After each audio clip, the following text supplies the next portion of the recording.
नमस्कार दोस्तों, मैं हरी सिंह राजपूत आप सभी का एमपीपीएससी स्टडी आईक्यू पर बहुत बहुत स्वागत करता हूं। उम्मीद है आप सभी लोग अच्छे होंगे और मन लगाकर पढ़ रहे होंगे। तो दोस्तों, हमारी सीरीज मध्य प्रदेश के वीरों का इतिहास में आज हम बात करने वाले हैं मध्य प्रदेश के एक और महान आदिवासी वीर योद्धा जिनका नाम था सीताराम कमर। दोस्तों, सीताराम कमर भी निमाड़ क्षेत्र में 1857 की क्रांति में अपना योगदान देते हैं और उन्हीं बलिदानी क्रांतिकारियों में शामिल होते हैं जिन्होंने 1857 की क्रांति में अपना सर्वस्व न्यौछावर किया। तो आइए हम बात करते हैं वीर सीताराम कमर जी के बारे में। तो सबसे पहले हम बात करेंगे कि जो सीताराम जी कमर थे वो कहाँ से बिलोंग करते थे और इनकी क्या स्टोरी रही है। तो 10 मिनट में आप अच्छे से इनके बारे में एग्जाम ओरिएंटेड और पूरी की पूरी इंफॉर्मेशन सुन लीजिएगा। सबसे पहली बात, जो हमारे सीताराम जी कमर हैं वो निमाड़ क्षेत्र में एक डिस्ट्रिक्ट है निमाड़ का जिसका नाम है खरगोन। तो खरगोन डिस्ट्रिक्ट का एक गांव था जिसका नाम था डंग गांव। ये इसलिए याद रखना है क्योंकि इसी गांव में जहां पर उनका जन्म हुआ था, इसी गांव में उनकी समाधि है, यानी इसी गांव में वो अंग्रेजों से संघर्ष करते हुए शहीद हो जाएंगे। तो वीर क्रांतिकारी सीताराम कमर का जो जन्म स्थान है वो निमाड़ क्षेत्र में खरगोन जिले के डंग गांव में था। अब इसके बाद क्या होता है कि वो जैसे ही बड़े होते हैं तो वो लड़ने में माहिर थे, ठीक है, एक वीर योद्धा थे। तो उन्होंने क्या किया था कि गोंडवाना राज्य के जो राजा थे, गोंडवाना राज्य के उस समय के जो राजा थे जिनका जबलपुर केंद्र था, और अगर आपको याद हो 1857 की क्रांति में राजा शंकर शाह वहाँ के राजा थे गोंडवाना के, जो रानी दुर्गावती के वंशज थे। तो सीताराम वीर कंवर जो है उनके यहाँ पर जाते हैं और उनके यहाँ पर गुप्तचर विभाग के प्रमुख हो जाते हैं। दैट मीन्स कि जो राजा शंकर शाह है यानी जो गोंड राजा थे जबलपुर के, उन्होंने अपना गुप्तचर विभाग का प्रमुख किसे बनाया? सीताराम कंवर को बनाया। अब सीताराम कंवर अभी जो है गोंडवाना राज्य में नौकरी कर रहे थे। अच्छा, उसके पीछे एक कारण भी है। ये जो कमर वर्ड आता है वो गोंडों से रिलेट करता है, ठीक है, यानी ये गोंड समुदाय से रिलेट करता है। तो इसीलिए संभवतः जो है वो गोंडवाना राज्य में नौकरी करते थे। अब क्या हुआ कि 1857 की क्रांति के दौरान जबलपुर के जो गोंड शासक थे राजा शंकर शाह और रघुनाथ शाह, उन्हें अंग्रेजों ने तोप से उड़ा दिया। तो क्या होता है कि लेकिन 20 सितंबर को ऐसा हुआ था, 20 सितंबर 1858 में अंग्रेजों ने गोंडवाना का दमन कर दिया और वीर शंकर शाह और उनके जो पुत्र थे रघुनाथ शाह को उन्हें तोप के मुंह पर बांधकर उड़ा दिया। तो होता क्या है कि जो हमारे वीर सीताराम कंवर होते हैं वो गोंडवाना राज्य को छोड़कर अब आ जाते हैं निमाड़ में। देखिए, गोंडवाना राज्य के दमन के बाद वीर सीताराम कंवर अपनी टोली के साथ निमाड़ आ गए और यहाँ उन्होंने होलकर राज्य में पदाधिकारी वनवासियों से संपर्क किया और 1857 की क्रांति के भूमिगत नायकों से संपर्क किया और वनवासियों की टुकड़ी तैयार की। तो इस प्रकार उन्होंने निमाड़ क्षेत्र में अपनी एक सेना का निर्माण किया। देखिए, मैं आपको इसमें तो पढ़ के बता ही दूंगा, लेकिन मैं चाहता हूं कि आपको मैं यहाँ पर एक इम्पॉर्टेंट इंफॉर्मेशन अपने तरीके से दूं जिससे आपको बेहतर तरीके से समझने में हेल्प मिले। देखिए, चल क्या रहा है यहाँ पर, सिचुएशन कुछ ऐसी है, आपको बताता हूँ। देखिए, ये रहे हमारे सीताराम कंवर। तो जैसे मैंने आपको बताया कि सीताराम कंवर जो है उन्होंने सबसे पहले इनका जो जन्म स्थान है वो क्या है? इनका जन्म स्थान है निमाड़ का खरगोन डिस्ट्रिक्ट, और खरगोन डिस्ट्रिक्ट में एक जगह थी जिसका नाम था डंग गांव, ठीक है। यानी जो डंग गांव है ये याद रखना इंपॉर्टेंट है।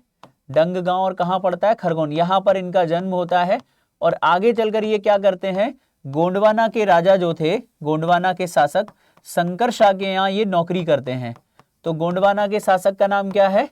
शंकर शाह। और शंकर शाह के ये कौन है? तो याद रखिएगा, ये शंकर शाह जो थे उन शंकर शाह के ये गुप्तचर विभाग के प्रमुख बनाए गए। लेकिन क्या होता है कि जो शंकर शाह होते हैं उनको क्या किया जाता है? अंग्रेजों द्वारा उन्हें तोप से उड़ा दिया गया और इसी वजह से ये क्या करते हैं, गोंडवाना राज्य को छोड़कर वापस अपने निमाड़ राज्य में आ जाते हैं, ठीक है। तो इस तरीके से जो मेन बातें हैं वो आप याद रख सकते हैं इनके बारे में।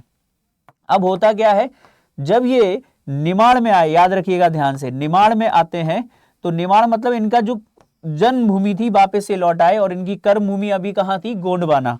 तो जब ये निमाड़ में लौट कर आए तो इन्होंने क्या किया, यहाँ के जो आदिवासी वीर थे, आदिवासियों से मिलकर आदिवासियों की एक टोली बनाई। टोली समझते हैं आप? यानी एक सेना का निर्माण किया, एक टोली का निर्माण किया और इसमें कई वीर आदिवासी योद्धाओं को शामिल किया। इसमें इनके एक सबसे बड़े सहयोगी हैं और मैं चाहता हूं कि उनके बारे में हम अगले लेक्चर में बात करेंगे, उनका काफी डिटेल में उनकी बात करेंगे। उनका नाम है रघुनाथ मंडलोई जी, क्योंकि रघुनाथ मंडलोई जी जो हैं, याद रखिएगा, मंडलोई उनके प्रमुख सहयोगी थे। यानी जब इस क्षेत्र में उन्होंने अपनी टोली यानी सेना बनाई तो इनके जो प्रमुख सहयोगी बनते वो कौन बनते हैं? वीर रघुनाथ मंडलोई जी। अब वीर जो रघुनाथ मंडलोई जी हैं वो क्या करते हैं, मैं आपको बताना चाहूंगा कि ये जो वीर रघुनाथ मंडलोई जी हैं उन्होंने इनका साथ दिया और इस क्षेत्र में एक बड़ी सेना का निर्माण इन लोगों ने कर लिया। और 1857 की क्रांति, याद रखिएगा 1857 की जो क्रांति इस समय चल रही थी, इस क्रांति में इन्होंने अपना योगदान दिया।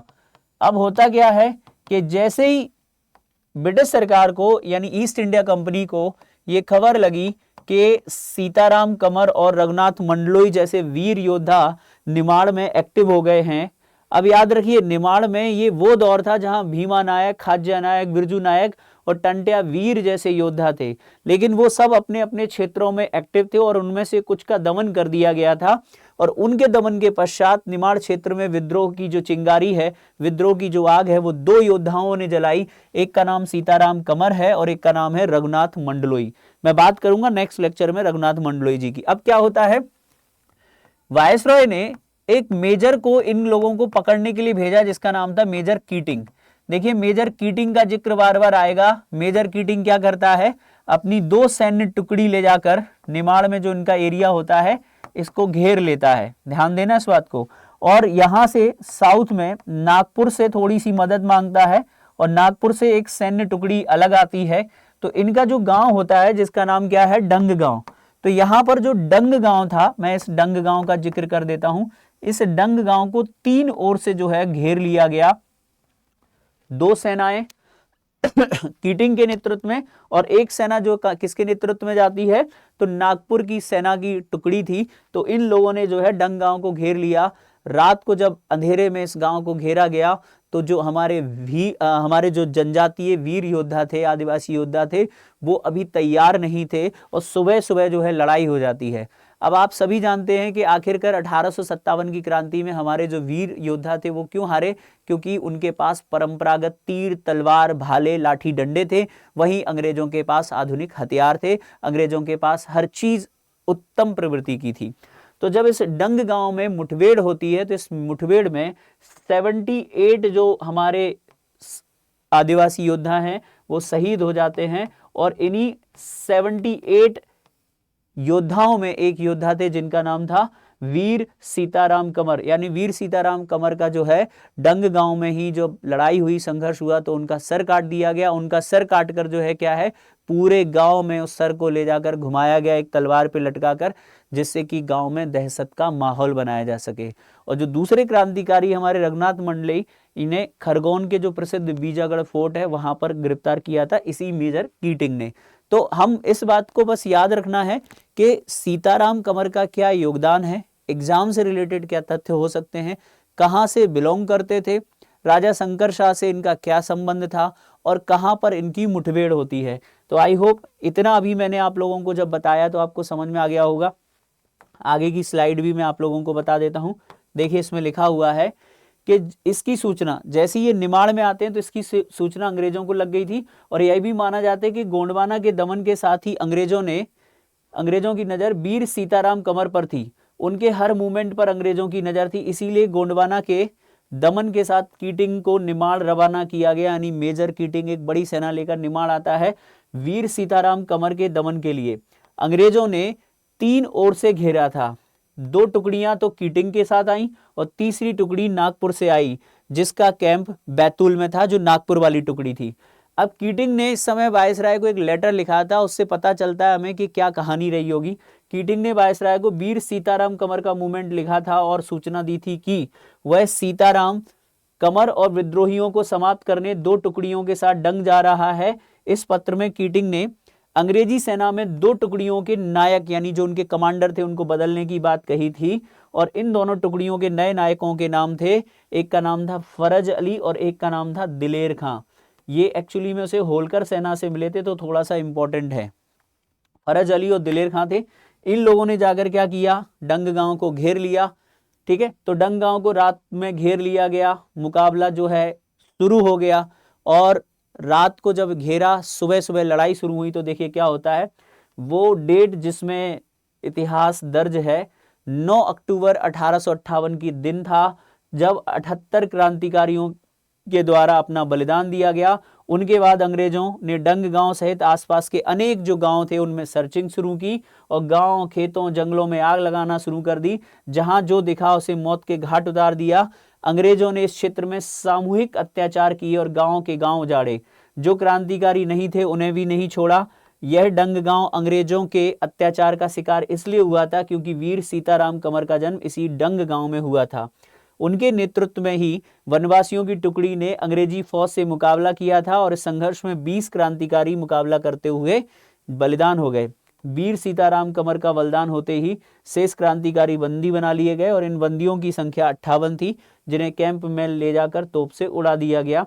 इस तरह इस संघर्ष में कुल 78 बलिदान हो जाते हैं। कहने का तात्पर्य यह है कि वीर सीताराम कंवर मध्य प्रदेश के उन वीर योद्धाओं में शामिल हैं जिन्होंने 1857 की क्रांति में अपना सर्वोच्च बलिदान दिया। और इनका जो संबंध है वो निमाड़ के खरगोन जिले के डंग गांव से है, लेकिन इनका जो संबंध है वो गोंडवाना रियासत के राजा शंकर शाह से भी है। ये आपको याद रखना है, क्योंकि अब मैं आपको बता रहा हूं कि कंवर शब्द का क्या अर्थ है और आखिरकार क्यों हमने ये इसको वहां पे कनेक्ट किया था। तो देखिए, ये आगे की कहानी लिखी है कि उनका सर काटकर जो है तलवार से लटकाकर पूरे क्षेत्र में फैलाया गया, जिससे कि वहां पर दहशत का माहौल बनाया जा सके। देखिए, शहीद सीताराम जो कंवर है, इनकी जो जयंती है, इनका जो बलिदान दिवस है वो 9 अक्टूबर को मनाया जाता है। याद रखिएगा, 9 अक्टूबर 1858 को इनकी जो है मृत्यु हुई थी। ठीक है, ये आप याद रखेंगे, क्योंकि उसके बाद जो है 16 अक्टूबर को उसने एक पत्र लिखा था कीटिंग ने, तो इसका जिक्र किया गया है कि 16 अक्टूबर 58 को एक उसने पत्र लिखा था और उसमें उसने कहा था, क्या कहा था कि मेजर कीटिंग ने अंग्रेज गवर्नर को लिखा कि जिसमें उसने 78 का तो आंकड़ा दिया था। उसने बताया था मेजर कीटिंग ने कि इस क्षेत्र में हमने 78 लोगों को मार डाला और लिखा कि गांव में कॉम्बिंग ऑपरेशन कर दिया गया है, अब कोई विद्रोही ना बचा है। यह पत्र 16 अक्टूबर 1858 का है। तब अंग्रेजों की तलाश अभियान में यह कॉम्बिंग ऑपरेशन शब्द प्रचलित था। कॉम्बिंग ऑपरेशन का मतलब क्या होता है, जिस तरह कंघी से सिर में जुएं की तलाशी की जाती है, वैसे ही उस समय सेना विद्रोहियों की तलाशी करती थी। ठीक है, आई होप सीताराम कंवर के बारे में जो मेन बातें थी वो आपको समझ में आ गई होंगी। देखिए, गोंडवाना और महाकौशल प्रदेश, आपने सुना हो महाकौशल, इनके क्या मतलब है, इसके बारे में थोड़ा सा बताया गया है। देखिए, आज भले प्रशासनिक और राजनीतिक दृष्टि से छत्तीसगढ़ पृथक प्रांत हो गया है, लेकिन एक टाइम था कि जब छत्तीसगढ़ का जो हिस्सा है वो मध्य प्रदेश में आता था, उस पूरे क्षेत्र को गोंडवाना कहते थे। लेकिन एक समय मालवा का निमाड़, ठीक है, क्षेत्र महाकौशल और छत्तीसगढ़ का एक ही साम्राज्य रहा करता था और इसे बोलचाल की भाषा में गोंडवाना कहते थे। बेसिकली गोंडवाना एक बहुत बड़ा एरिया था जहां पर गोंड जनजाति का शासन था, जबकि ऐतिहासिक दृष्टि से इसका जो नाम है महाकौशल हुआ करता था, जो भगवान राम से इसका कनेक्शन है। इस राज्य की राजकुमारी कौशल्या थी, जो मर्यादा पुरुषोत्तम राम जी की माता रही और उनकी जन्मस्थली अब छत्तीसगढ़ में है, यानी जो कौशल प्रदेश है वो अब छत्तीसगढ़ में है। पहले ये हमारा मध्य प्रदेश का भाग भी कौशल प्रदेश का हिस्सा था। आगे लिखा है कि अंचल में गौड़ वनवासी रहते जिनका उपनाम कंवर है। अब इस शब्द से आप अंदाजा लगा लीजिएगा या कनेक्ट कर लीजिएगा कि इनका संबंध जो है गोंडवाना रियासत से क्यों था, गोंड राजा शंकर शाह से क्यों था, क्योंकि गोंड वनवासी जो हैं उनका एक उपनाम कंवर है और आज भी कंवर उपनाम के वनवासी जबलपुर, मंडला, छत्तीसगढ़, निमाड़ क्षेत्र में मिलते हैं। इनका आंतरिक संगठन, ज्ञान और वीरता का भाव अद्भुत होता है और हर युग के विदेशी आक्रांताओं का मुकाबला इस समाज ने सदैव साहस और वीरता से किया है। इंदौर के होलकर राज्य में भी अधिकांश मैदानी प्रधान के पद कंवर और वीरों के पास ही रहते थे। आई होप जो जानकारी आपको सीताराम कंवर जी के बारे में दी गई है आपको अच्छी लगी होगी और आप लोगों को ये जो मध्य प्रदेश के वीरों का इतिहास जो सीरीज है उसमें आप हर दिन एक नए वीर योद्धा के बारे में जानते हैं और इससे आप अपने एग्जाम में भी इस जानकारी का सदुपयोग कर पाएंगे। तो इसी के साथ इस सेशन को मैं यहीं समाप्त करता हूं।